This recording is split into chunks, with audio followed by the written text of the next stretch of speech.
మా ప్రభువు రక్షకుడైన యేసుక్రీస్తు నామములో అందరికీ శుభాలు వందనం తెలియజేస్తున్నాను. ప్రియులారా, అందరూ బాగున్నారు కదా? మరి ఈ దినముకి ఏర్పాటు చేయమని లేఖన భాగం చూసినట్లయితే ప్రకటన గ్రంథం 1వ అధ్యాయము 18వ వచనము చదువుకుందాం. నేను మొదటి వాడను, కడపటి వాడను, జీవించేవాడను, మృతుడనైతిని కానీ ఇదిగో యుగయుగములు సజీవుడై ఉన్నాను. దేవుడి పరిశుద్ధ వాక్యం దీవించను గాక. ఆమేన్. నేను ప్రార్థన చేసుకుందాం. పరిశుద్ధుడా, ప్రేమగల తండ్రి, నీ పరిశుద్ధ పాదం స్తోత్రము దేవా. ప్రభా, ఇదిగోనైనా మరి మేము వాక్యం ధ్యానించుకుంటుండగా మీరు మాతో ఉండండి, మాతో ఉండి నడిపించండి ప్రభా. నైనా ప్రభా, ప్రతి ఒక్కరి తండ్రి వినగల తెలుగు గ్రహించగలమంటున్నాం. వాక్యానుసారంగా జీవించే జీవితం దయచేయమని మా ప్రభు నీతి నమ్రత్మాలు వినముగా పెట్టుకుంటున్నాము తండ్రి. ఆమేన్.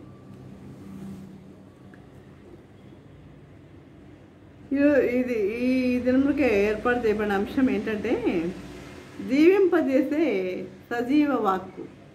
జీవింపజేసే సజీవ వాక్కు. ఇక్కడ మనం చదువుకున్నాం కదా, నేను మొదటి వాడను, కడపటి వాడను, జీవించేవాడను, మృతుడనైతిని కానీ ఇదిగో యుగయుగములు సజీవుడనై ఉన్నాను అని ప్రభు అంటున్నారు. ఇక్కడ చూసినట్లయితే చూడండి, ఏ మనిషి అయినా తనకు తాను జీవాన్ని సంపాదించుకుంటాడా? లేదు. ఏ మనిషి కూడా తనకు తాను జీవాన్ని సంపాదించుకొనలేడు. నేను కలకాలం బ్రతికుంటానని ఎవరన్నా చెప్పగలరా? నేను కలకాలం బ్రతికుంటానని ఎవరన్నా చెప్పగలరా? చెప్పలేరు. ఎందుకంటే మనం ఏ నిమిషం ఏమైపోతామో మనకి తెలియదు. మనకు లైఫ్ గ్యారంటీ ఏం లేదు. ఏ నిమిషం ఎప్పుడే ఏమైపోతామో తెలియదు. ఎందుకంటే మనము మట్టి నుండి వచ్చాం కాబట్టి మట్టిలోనికి పోవాల్సిందే. పుట్టినవాడు గిట్టక తప్పతన్నట్లుగా మనం వెళ్ళిపోవాల్సిందే. ఇదేంటి మనది? ఇది మన దేశం కాదు ఇది. కాబట్టి కొంతకాలము ఉండి వెళ్ళిపోవడానికి మనం ఇక్కడికి వచ్చాం. ఇక్కడ దేవుడు మనల్ని పుట్టించాడు ఈ లోకంలో. కనుక ఇక్కడ చూసినట్లయితే మరి ప్రభు అయితే ఏమంటున్నాడు? ఇప్పుడు బ్రతికున్న మనము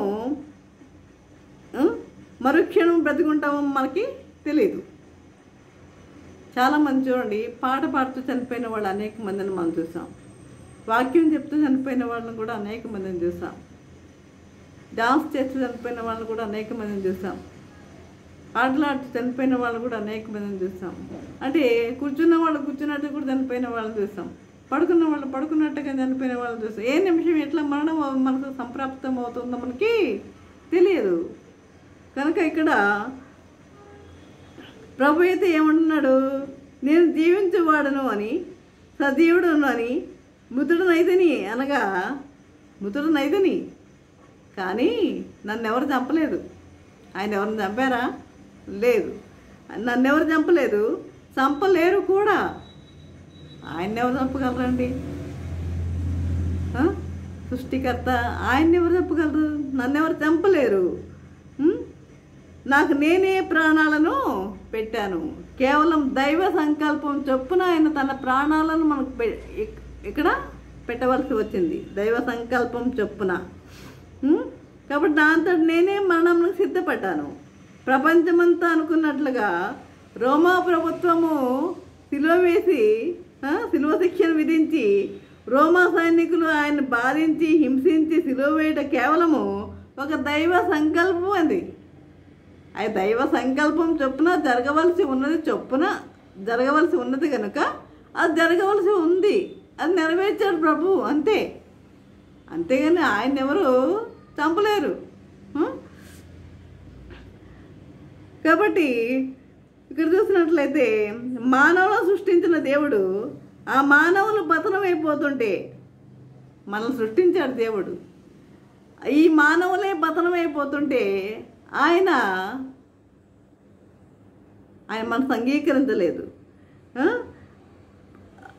మానవులు పతనమైపోతుంటే, వారి జీవితం పాపమయం అయిపోతుంటే, వారి పాపములకు శిక్షగా అపవాది కొరకు ఏర్పాటు చేసిన నరకమనే అగ్నిగుండమునకు వెళ్ళిపోతుంటే, అపవాది కొరకు ఏర్పాటు చేసిన నరకమని అగ్నిగుండానికి వెళ్ళిపోతున్నారు మానవులు. ఎందుకు? పాపం చేసి నరకమని అగ్నిగుండానికి వెళ్ళిపోతున్నారు. అందుకని ఆ ప్రభు వారందరినీ రక్షించాలని ఒక్క క్షణము దైవత్వమును విడనాడి పరలోకం నుండి దిగి వచ్చాడండి మన కొరకు భూలోకానికి. దైవత్వాన్ని విడనాడి పరలోకం నుండి దిగి వచ్చాడు. విడనాడి మానవునిగా మరణం పొందాడు. అది అర్థమైందా?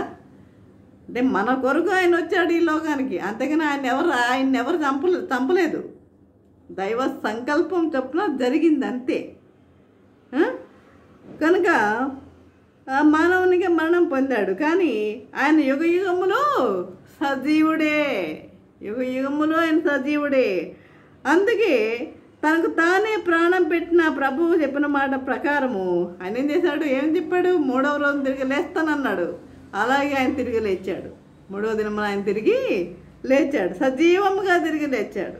ఆయన జీవమై ఉన్నాడు. మనం చనిపోతే మనం తిరిగి లేవగలమా? లేలం. ఆయన జీవమై ఉన్నాడు. ఆయన తిరిగి లేచాడు. ఆయన ద్వారా పుట్టిన మనం అందరము ఆయన జీవాన్ని పొంది ఉన్నాము. చాలామంది చాలా రకాలుగా చెప్పడం ప్రారంభించారు. ఏమని? మనుషులను తప్పుదారి పట్టించడానికి అపవాది రకరకాల ప్రయత్నాలు చేశాడు. రకరకాల వదంతులు పుట్టించాడు. అయితే యేసు యొక్క మరణము కల్పిత కథ కాదు. ఇది ఒక చరిత్ర. ఇది ఒక చరిత్ర. 2000 సంవత్సరాల క్రితము ఆయన వాస్తవంగా సంభవించిన సంఘటన. ప్రభు నేను తిరిగి 3వ దినమున లేస్తానని బహిరంగంగా లోకానికి ప్రకటించాడు. నేను తిరిగి 3వ దినమున లేస్తానని బహిరంగంగా ప్రకటించాడు ఆయన.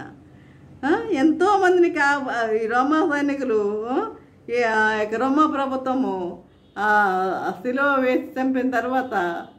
వేసిన తర్వాత ఆయన మరణించిన తర్వాత ఆయన సమాధిలో పెట్టి ఎంతో కట్టుదిట్టం చేసి, సమాధికి ఎంతో కట్టుదిట్టం చేసి ఆ బండని అడ్డంగా ఉంచారు. అంటే ఆయన ఎక్కడ లేస్తాడోనని.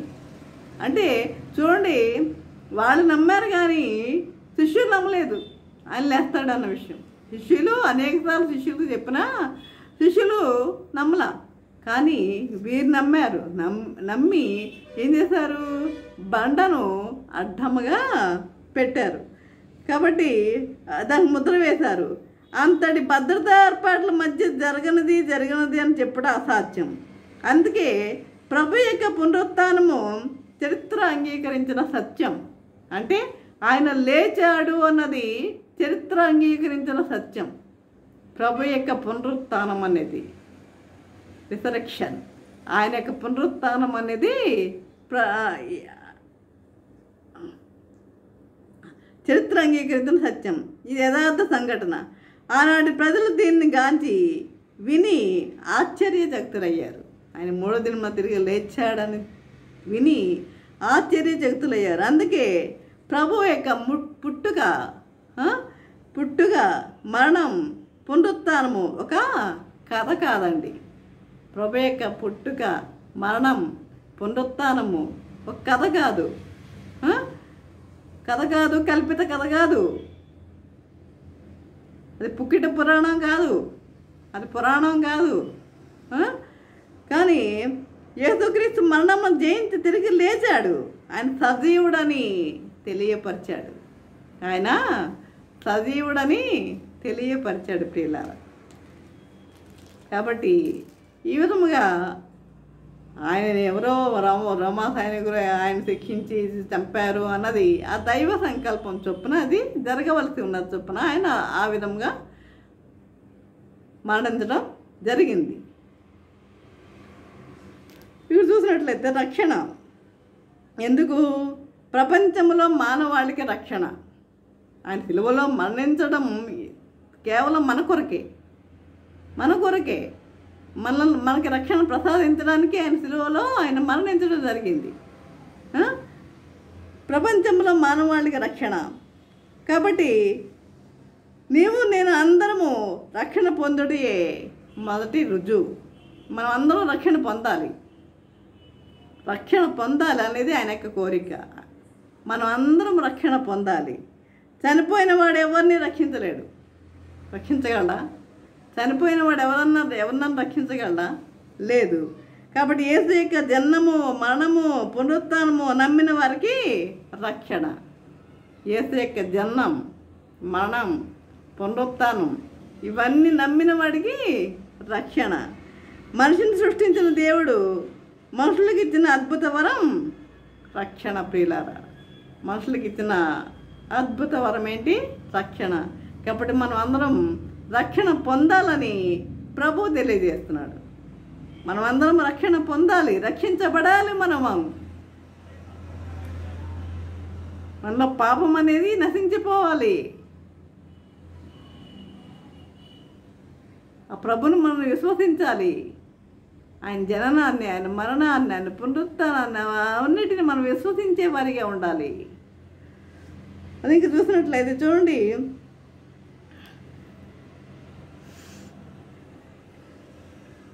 రాజ్యస్థాపన చూసినట్లయితే ప్రభువును అంగీకరించిన వారందరి హృదయాల్లో యేసు రాజ్యం స్థాపించబడింది. ప్రభువుని అంగీకరించిన వారందరి హృదయాల్లో ఏం స్థాపించబడింది? యేసు యొక్క రాజ్యము స్థాపించబడింది. మనమందరము ఎవరి ఏలుబడిలో ఉన్నాం ఇప్పుడు? సాతాను ఏలుబడిలోనా, ప్రభు ఏలుబడిలో ఉన్నామా? చెప్పాలి. ఎవరి ఏలుబడిలో ఉన్నాం మనం? ప్రభు ఏలుబడిలో ఉన్నాం. ప్రభు యొక్క ఏలుబడిలో మనము ఉన్నాం. ఒక రాజు చనిపోతే రాజ్య విస్తరణ చేయలేడు. చేస్తాడా? ఒక రాజు చనిపోయాడండి, చనిపోతే రాజ్య విస్తరణ చేస్తాడా? చేయలేడు. కానీ తన తర్వాత వచ్చిన తన బిడ్డలు కావచ్చు, అతని రాజ్యంను గెలిచిన రాజు కానీ వారసుడు కానీ ఆ రాజ్యాన్ని చేజిక్కించుకుంటాడు. ఆ రాజ్యాన్ని కానీ సజీవుడైన క్రీస్తు పరిపాలిస్తున్న నీతి రాజ్యంలో మనము జీవిస్తున్నాం. ఈ యొక్క సజీవుడైన క్రీస్తు పరిపాలిస్తున్న ఈ యొక్క నీతి రాజ్యములో మనము జీవిస్తున్నాం. ఆయన నీతి పరిశుద్ధత మనకు ఆపాదించబడింది. ఆయన నీతి, ఆయన పరిశుద్ధత మనకు ఆపాదించబడింది. అందువలన మనము చెడును అసహించుకునేవారిగా ఉండాలి. మనం చెడుని అసహించుకునేవారిగా ఉండాలి. ఎలా చెడుని అసహించుకుంటావు? నీ కంటి ద్వారా చూసే చూపులు ఏ దృశ్యాలు చూస్తున్నాయి? చెడ్డ దృశ్యాలా, మంచి దృశ్యాలా? ఈ కంటి ద్వారా నువ్వు చూసే దృశ్యాలు, మరి చెడుని మనము అసహించుకునే వారిగా ఉండాలి. క్రియలు కూడా, చెడ్డ క్రియలు ఇవి మనం అసహించుకుంటున్నాం. అపవాదికి మనం దూరంగా జీవించాలి. అపవాది నుండి దూరంగా పారిపోండి అంటున్నాడు. అపవాదికి దూరంగా పారిపోవాలి మనం. అసలు మనం ప్రభు దగ్గరికి వస్తేనే అపవాది దూరంగా పారిపోతాడు కదా. కాబట్టి అందువల్ల మనం చెడును అసహించుకుంటున్నాం, అపవాదికి దూరంగా జీవిస్తున్నాం. యేసు రాజ్యములో నీతియు, సమాధానమును, పరిశుద్ధాత్మ అందలి ఆనందమును ఉంటాయి. యేసుక్రీస్తు సజీవుడు మరియు నిరంతరమును జీవించేవాడు. ఆయన సజీవుడు, ఆయన నిరంతరము జీవించువాడు. ఎవరు ఈ మాటలు చెప్పిన వాళ్ళు ఎవరు ఈ లోకంలో ఎవరు కూడా లేరు. నేను సజీవుడను, నిరంతరము జీవించువాడను అని చెప్పిన వారు ఎవరు కూడా ఈ లోకంలో లేరు. కాబట్టి ఆ ప్రభు ఒక్కడే, ఆ ప్రభువు నోట ఒక్కటే ఈ మాట వచ్చింది. ప్రభువు నోట నుండి ఈ మాటలు వచ్చినాయి. అదేవిధంగా చూడండి, సంఘాన్ని కట్టుబడి ఎలా ఉంటారంటే, ఎంతమంది యేసు వ్యతిరేకవాదులైనా, కొంతమంది యేసుకి వ్యతిరేకవాదులు ఉంటారు. యేసుకి వ్యతిరేకవాదులు ఉంటారు. ఎన్ని రకములుగా క్రైస్తవ సంఘము అనగా సమూహమును బద్దలు కొట్టాలని ప్రయత్నించిన కొంతమంది సంఘాలను పాడు చేయాలని ప్రయత్నిస్తూ ఉంటారు. సంఘాలను బద్దలు కొట్టాలని ప్రయత్నిస్తూ ఉంటారు. ప్రయత్నిస్తున్న సంఘం ఏమైపోతుంది? రోజు రోజుకి ఏమైపోతుంది? కట్టబడుతుంది. రోజు రోజుకి కట్టబడుతుంది. రోజు రోజుకి అభివృద్ధి చెందుతుంది. ఈ క్రైస్తవ సంఘాలు రోజు రోజుకి అభివృద్ధి చెందుతున్నాయి. రోజు రోజుకి అభివృద్ధి చెందుతున్నాయి. యేసుక్రీస్తు సజీవుడని నమ్ముతున్నారు అనేక మంది. అన్యులు కూడా దేవుని దగ్గరికి వస్తున్నారు. అన్యులు కూడా ప్రభు దగ్గరికి వస్తున్నారు. కాబట్టి ప్రపంచంలో అత్యధికంగా ఎవరున్నారట? క్రైస్తవులే ఉన్నారు. ప్రపంచంలో అత్యధికంగా ఉన్నవారు ఎవరంటే క్రైస్తవులు. క్రైస్తవ సంఘము ప్రపంచ నలుదేశాల విస్తరించి క్రైస్తవుల సంఘముగా ఈ ప్రపంచ మొదటి స్థానాన్ని ఆక్రమించింది. క్రైస్తవ సంఘముగా మొదటి స్థానాన్ని ఆక్రమించింది. నేడు క్రీస్తును నమ్మిన వారందరూ ఒకే సంఘముగా, ఒకే కుటుంబంగా నమ్మినవారు. ఎవరైతే క్రీస్తును నమ్ముతారో, ఎవరైతే క్రీస్తును విశ్వసిస్తారో వారందరూ ఒకే కుటుంబంగా, ఒకే సంఘముగా, ఒకే కుటుంబంగా, ఒకే రక్తంగా వర్ధిల్లుచున్నారు. రోజు రోజుకు సంఘం ఏమైపోతుంది? రోజు రోజుకు సంఘం బహుగా విస్తరించబడుతుంది. బహుగా విస్తరించబడుతుంది ప్రియులారా. కాబట్టి మనము సంఘానికి యేసు వ్యతిరేకవాదులు కొంతమంది ఉండవచ్చు, అఫ్కోర్స్ ఉండవచ్చు. కానీ ఎంతమంది అట్లాంటి వాళ్ళు ఉన్నా ఈ యొక్క సంఘాలు రోజు రోజుకి అభివృద్ధి చెందుతూనే ఉంటున్నాయి. క్రైస్తవ సంఘాలు పెరుగుతూనే ఉన్నాయి. చూడండి, ఒక రాజు అనేక యుద్ధాలు చేశాడు. అనేక యుద్ధాలు చేసి అనేక రాజ్యాలు జయించి ఆ రాజ్యాల యొక్క రాజులను తన సామంతులుగా చేసుకున్నాడు. అనేక రాజ్యాలను జయించాడు. అయితే ఒకరోజు అందరిని పిలిచి ఈ లోకంలో ఎవరు గొప్పవారు అని అడిగాడు వాళ్ళందరినీ. రాజా, ఈ లోకంలో గొప్పవారు మీరే రాజా అన్నారు వాళ్ళందరూ ఏమన్నారు? ఈ లోకంలో గొప్పవారు మీరే రాజా అన్నారు. అంటే అప్పుడు ఆ రాజు అంటాడు, మీరు తప్పు మాట్లాడుతున్నారు. నేను కాదు, నేను గొప్పవాడిని కాదు. ప్రభు గొప్పవాడు. ఈ లోకంలో గొప్పవాడు ఎవరంటే ప్రభువు. ఆయన కత్తి పట్టలేదు. కత్తి పట్టాడా? చూడండి, ఆ గెసమనే తోటలో పేతురు అనుకుంటా మల్కు యొక్క చెవిని తెగ నరికితే ఏం చేశాడు? మరి చెవిని అతికించాడు. కత్తి ఆయన చేతిలో లేదు. కత్తి పట్టలేదు. కనుక ఈ ప్రపంచంలో అందరికన్నా గొప్పవాడు యేసు ప్రభు. కానీ లోకమంతా ఆయన వైపు తిరిగింది. ఆయన కత్తి పట్టకపోయిన లోకమంతా ఆయన వైపుకే తిరుగుతుంది. విశ్వ విజేత ఆయన. రారాజు యేసు ప్రభువే అని చెప్పాడు. రారాజు ఎవరు? రాజులకు రాజు, ప్రభులకు ప్రభువు ఆయనే అని చెప్పాడు. సంఘం అనే వాడలోనికి మనలందరినీ ప్రేమతో ద్వారం వద్ద నిలబడి మనల్ని ఆహ్వానిస్తున్నాడు. ప్రియులారా, మనలను ఆహ్వానిస్తున్నాడు. చేతులు చాపి ఆహ్వానిస్తున్నాడు మన ప్రభు. ఆ వాడలోనికి ప్రవేశిస్తే ఆయన సంరక్షణలో, ఏలుబడిలో కలకాలం మనము జీవిస్తాం. ఆ వాడలోనికి కనుక మనం ప్రవేశిస్తే మనం కలకాలము మనం జీవిస్తాం. ఇంకొకటి చెప్పి నేను ముగిస్తా. చూడండి, ఒక వ్యక్తిని హాస్పిటల్కి తీసుకుని వచ్చారు. అంటే ఆయన పరిస్థితి చాలా టెరిబుల్గా, అంటే భయంకరంగా ఉంది ఆయన పరిస్థితి. అంటే ఇప్పుడు కాసేపు చనిపోతాడు అన్న స్థితిలో ఉన్నాడు ఆయన, ఆ వ్యక్తి. మరి హాస్పిటల్కి తీసుకొచ్చారు. అయితే అది పెద్ద హాస్పిటల్, అది సూపర్ స్పెషాలిటీ హాస్పిటల్, పెద్ద హాస్పిటల్. అక్కడ అతనికి అన్ని పరీక్షలు చేశారు. అయితే మందులను స్వీకరించడానికి ఏ అవయవము సహకరించడల్లా, అతనిలో ఏ అవయవం కూడా సహకరించట్లా. వారిచ్చే మందులను సహకరించట్లేదు. అన్ని నిస్తేజమైపోయి ఉన్నాయి.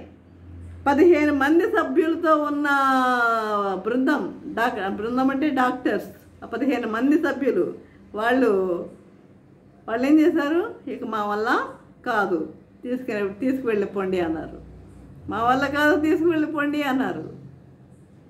మా వల్ల కాదు, తీసుకెళ్ళిపోండి అంటే ఇక బ్రతకడం కష్టం అని తేల్చేశారు. అయితే ఆ పేషెంట్ తల్లిదండ్రులు ఏమన్నారంటే, ఈ నైట్కి ఉంచండి, రేపు ప్రొద్దుట తీసుకెళ్తాము అన్నారు. ఆ నైట్కి ఉంచారు.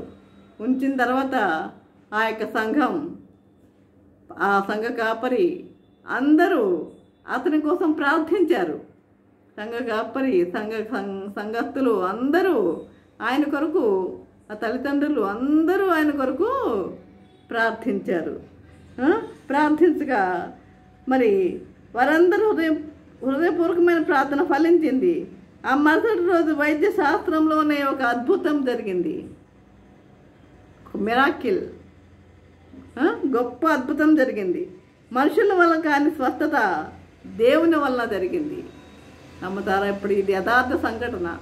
ఇది యథార్థ సంఘటన, కల్పిత కాదు, ఎలా యథార్థ సంఘటన. గొప్ప అద్భుతం జరిగింది. 15 మంది డాక్టర్లు చేయి బతికించలేని ఆ పేషెంట్ని ఆ ప్రభు బతికించాడు. ఇప్పుడైనా నమ్ముతారా? ఆ ప్రభుని విశ్వసిస్తారా? ప్రభు యందు నమ్మకం కలిగి జీవిస్తారా? కాబట్టి ఒక అద్భుతం జరిగింది. మనుషుల వలన కానీ స్వస్థత దేవుని వలన జరిగింది. ఆ పేషెంట్ కోలుకున్నాడు. డాక్టర్స్ అంతా ఆశ్చర్యచకితులయ్యారు. కాబట్టి ఇలాంటి సంఘటనలు ఈ లోకంలో అనేకమైనవి జరుగుతున్నాయి. కొంతమంది జరిగిన మేళ్ళు కొంతమంది చెప్పలేకపోతున్నారు, కొంతమంది చెప్పలేకపోతున్నారు. కాబట్టి యేసు నామమున అనేక మంది స్వస్థతను పొందుతున్నారు. మరణించిన వారు ఇతరులకు ఎలా స్వస్థత ఇవ్వగలరు? మరణించిన వారు ఇతరులకు ఎలా స్వస్థతను ఇవ్వగలరు? మరణించిన వారు. కాబట్టి యేసు ఎవరు? ఇప్పుడు చెప్పండి, యేసు ఎవరు? సజీవుడు. యేసు సజీవుడు, నిత్యుడు. కనుక ఇది సాధ్యమైంది. నిష్కల్మషముగా, నిస్వార్థముగా, హృదయపూర్వకంగా చేసే దైవజనుల ప్రార్థనలను, వ్యక్తిగత ప్రార్థనలను యేసు నామమున తండ్రికి మొరపెడితే అనేకమైన స్వస్థతలు జరుగుతాయి. స్వస్థత పొందిన వారి యొక్క వేలాది లక్షలాది సాక్ష్యాలే దీనికి ఆధారం. అనేక మంది యొక్క సాక్ష్యాలు, మెడలు పొందిన వారి యొక్క సాక్ష్యాలు దీనికి ఆధారం. స్వస్థత కొరకు ప్రార్థించేవారు దేవునికి ఒక సాధనం మాత్రమే ప్రియులారా. కాబట్టి దేవుడు నిత్యుడు, అనంతుడు.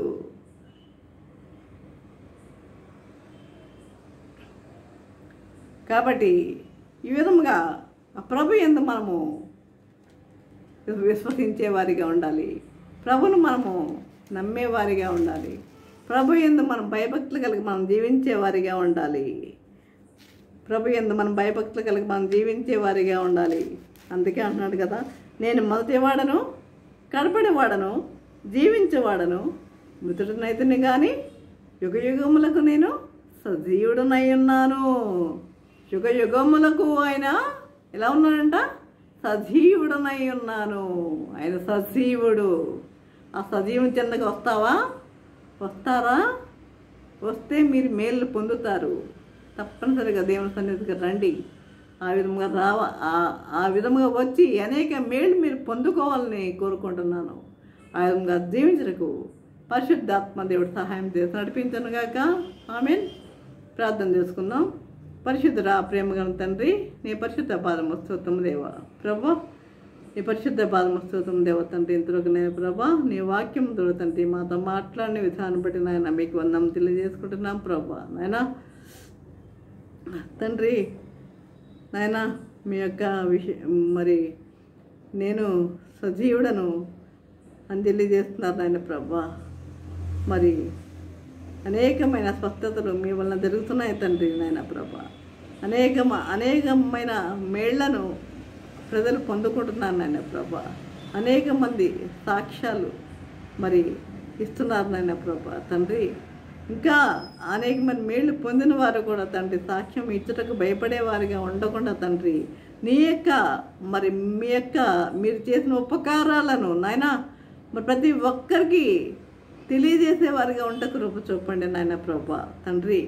ప్రభా ఆ విధంగా ప్రతి ఒక్కరిలో మరి మారు మనసు అనేది కలుగజేయండి ప్రభా. ఎంత విశ్వాసం అనేది వారిలో కలుగజేయండి నాయన ప్రభా. ఈ విధంగా జీవించాలని మరి నజరేయుడైన యేసయ్య నామమున బ్రతిమాలి వినమ్రగా వేడుకొంచున్నాము తండ్రి. ఆమేన్.